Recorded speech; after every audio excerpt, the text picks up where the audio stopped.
It had been a hot day. The pups had already eaten grape juice ice cubes, sprayed me down with a nice cool hose, and picked fabulous flowers from the garden. The rescue call came early, and it wasn't long before the pups were knee-deep in the swamp, trying to help Tortolini Turtle. It seems he had turned himself upside down.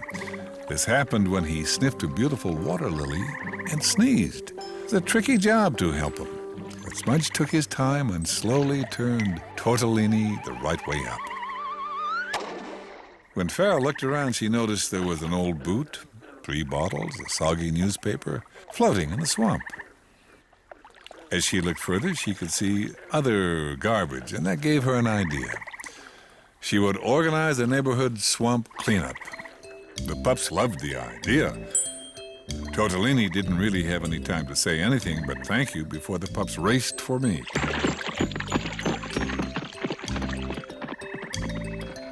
Everyone buckled up their seatbelts, and we were off.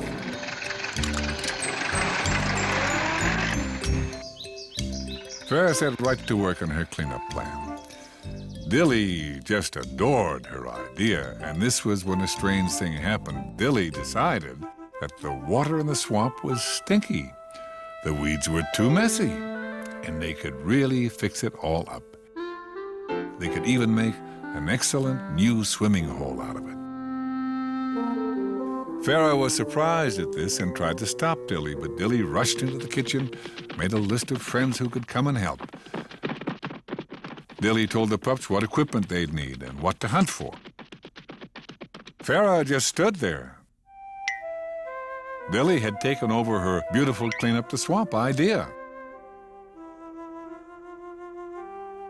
Of course, Dilly didn't even realize Farah felt that way because she was so excited about her project. And neither of them realized that they were both thinking of cleaning up the swamp, but in 2 different ways.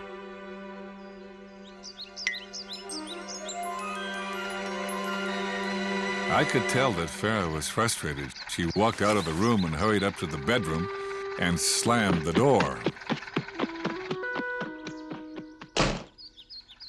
I did mention to Dilly that it was Farah's idea, but Dilly was in such a spin with plans and equipment and ideas, I don't think she really understood.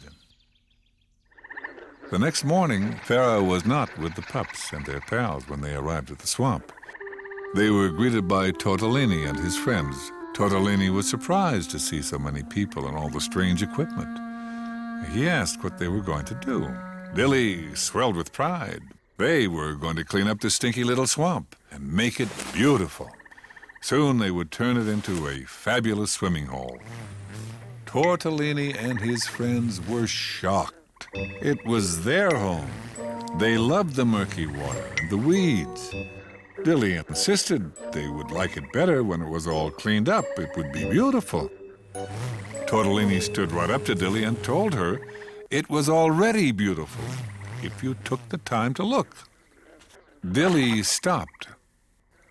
She looked all around the swamp, and after a moment, she could see what Tortolini was talking about. He was absolutely right. Tortolini asked her to forget her idea and let them live in the swamp the way they really like it. Of course, Dilly agreed. Her friends were disappointed because they wanted a swimming hole, but it wasn't long until everyone could see that Tortolini was right.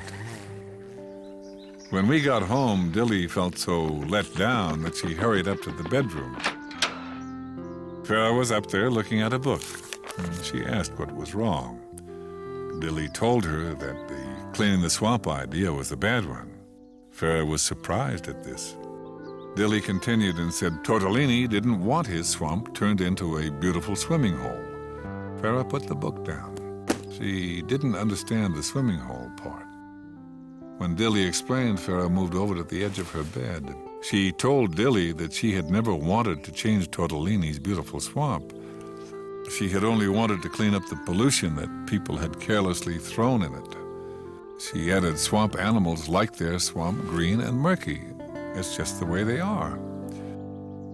Well, Dilly had never thought of that. For a minute she was quiet. And then she told Farah she'd made a big mistake. Farah's plan was a terrific idea. Dilly thought Tortolini would really appreciate her help. And with that, Farah was off the bed and down the pole. She called all their friends back again, and she told them they would return to the swamp, but not to change it, to protect it. Soon everybody was on board, a whole load of people interested in protecting nature, and I was very proud. We drove out to the swamp where Tortolini and his friends met us again. This time, Farah explained they had no intention of changing anything. All they wanted to do was get rid of the garbage and things that were not meant to be in the swamp. Tortolini had a little tear in his eye.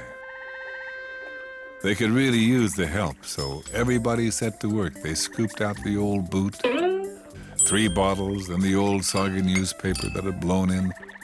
They pulled some broken plastic cups and a plastic bag out of the mud. They even found an old hat, which none of the swamp animals could use, so they put it in a garbage bag where it belonged.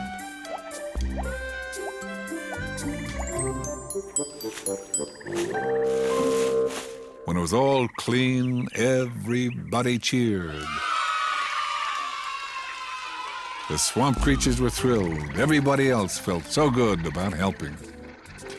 But Dilly felt best of all because she had learned that each person likes things a certain way, and even if it's not your way, that's okay. And I know when you find friends or places that are different, you'll enjoy the differences rather than try to change them. Here's some things that are fun to do. Fun for the friends who play with you. Fun for a bunch, or just for 2. Fun for me, and fun for you. Like digging for buried treasure.